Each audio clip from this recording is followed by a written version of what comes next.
I am so blessed to be in the corner of 4th and Muhammad Ali Way here in Louisville, Kentucky. It used to be called 4th and Walnut. And the reason this is such a great blessing is that it's at this place where Thomas Merton, my spiritual hero, had the deepest spiritual experience of his whole life. And this is someone who had spent his adult life in a monastery. But it was right here in the corner of 4th and Walnut where he had this vision, which is on this plaque.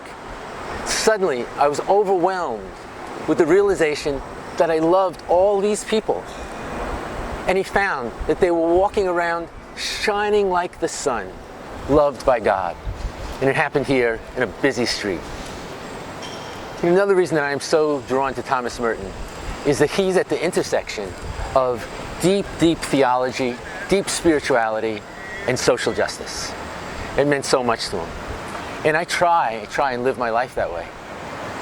And a mystical experience that I had, not that I'm a mystical person, but in terms of social justice, was just a couple of weeks ago when the Supreme Court made bump stocks legal, turning a gun into almost, essentially, a machine gun, and said that's okay in the United States of America.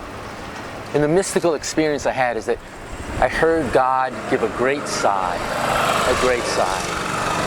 But then I go back to what Merton saw, that we walk around illumined like the sun.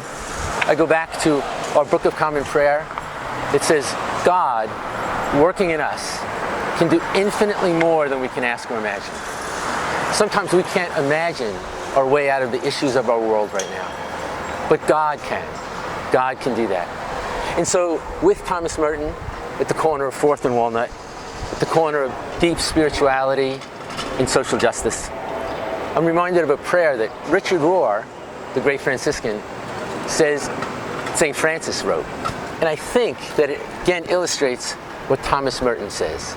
Lord, help me to live this day quietly, easily, to lean upon thy great strength, trustfully, restfully, to wait for the unfolding of thy will, patiently, serenely, to meet others peacefully, joyfully, to face tomorrow confidently, courageously. May that all be part of our soul. May that all be part of our action in this world.